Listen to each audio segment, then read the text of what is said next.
En el libro 3 de Vitruvio se logra apreciar la descripción en detalle de los templos de los dioses inmortales. Como diría Vitruvio, podemos constatarlo en los antiguos escultores y pintores, pues los que poseían reconocidos méritos y estimación han permanecido en el recuerdo perenne para toda la posteridad, como son Mirón, Policleto, Fidias, Lisipo y otros muchos que alcanzaron la gloria gracias a su habilidad artística. Lograron la fama porque sus trabajos tenían como destinatarios a reyes, nobles ciudadanos o a importantes ciudades. Esto nos lleva a darle sentido a los templos griegos, dirigidos a deidades antiguas. Se realizaron por el trabajo de los grandes sabios con riguroso detalle respecto a la proporción, emplazamiento, planta, columnas y adornos. Estos grandes templos requieren de una gran cantidad de energía para ser realizados, capital humano que alcanzó gran perfeccionamiento en tiempos en los que carecía de altas tecnologías. Actualmente aún prevalecen templos erigidos e inmortalizados en el tiempo como representación de una de las grandes épocas de la antigüedad, como es el caso del templo dórico del Pantenón en Grecia.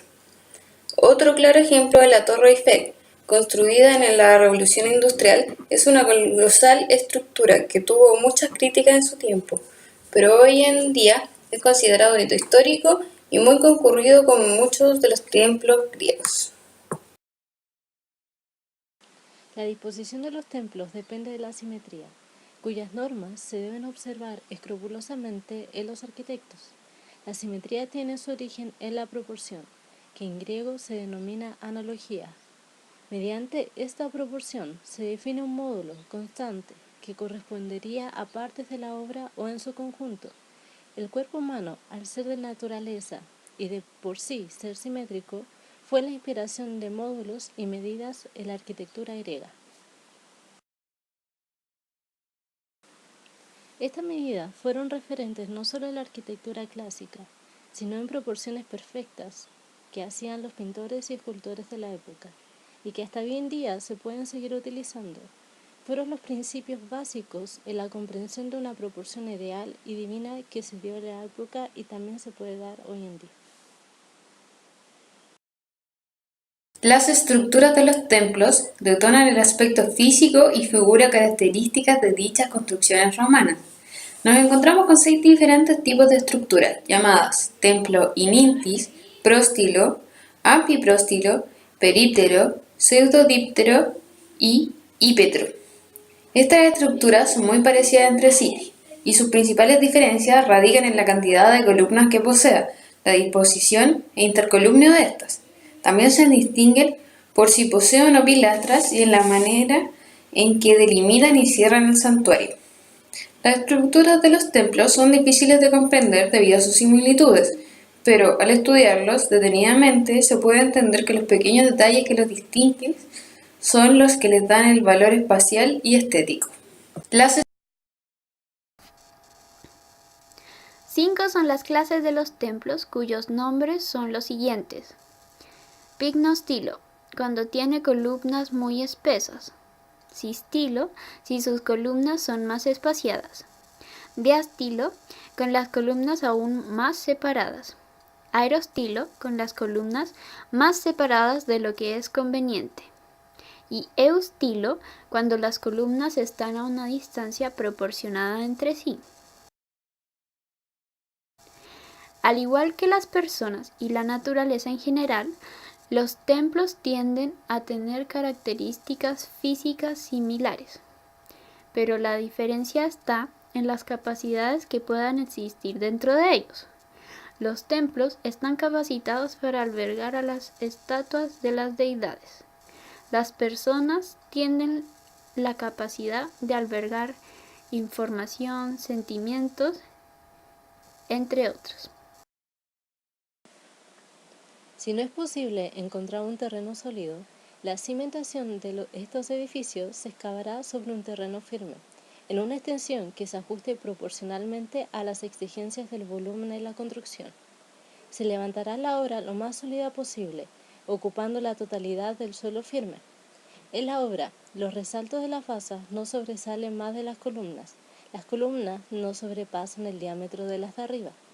Respecto al interior, este puede ser abovedado o con relleno, lo que conforma un santuario hacia los dioses.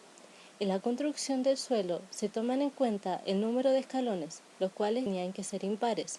El primero siempre alto y se sube con el pie derecho en un ascenso suave. Hay que resaltar que los templos, y según sus proporciones, estaban hechos para los dioses. Los pobladores no se encontraban en él, sino que se conglomeraban en el perímetro y las escaleras de las obras.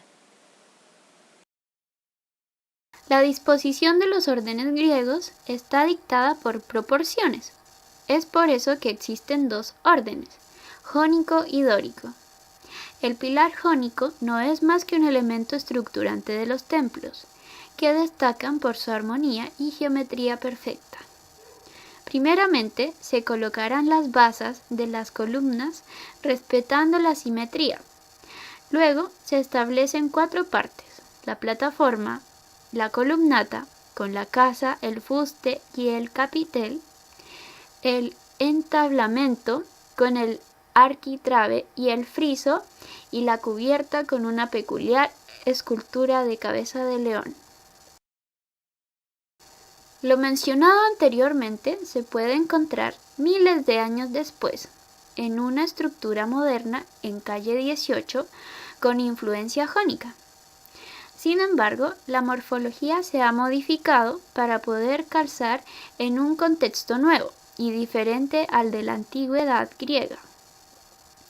Es por eso que deducimos que arquitectura es evolución que rescata elementos del pasado para sobrevivir en el futuro.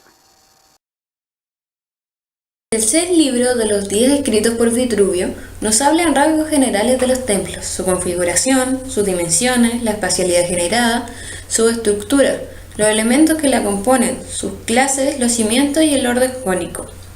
El templo era un lugar muy relevante en aquella época, ya que significaba un espacio de culto en la antigua Grecia. Era el edificio más importante que tenía la ciudad, hermoseaba los foros y tenía una función religiosa política con respecto a la adoración de sus divinidades. Estas edificaciones presentan proporciones, elementos estructurales y cerramientos muy simbólicos que son propios de cada construcción.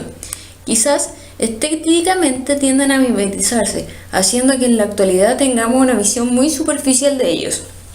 El aspecto que logramos rescatar como grupo es este, ya que en la actualidad una buena edificación está catalogada principalmente por su estética y armonía visual, siendo que debiese ser más importante la relación proporcional con el ser humano y el sistema programático edificado, además de la carencia de simbolismo y trasfondo de la arquitectura actual.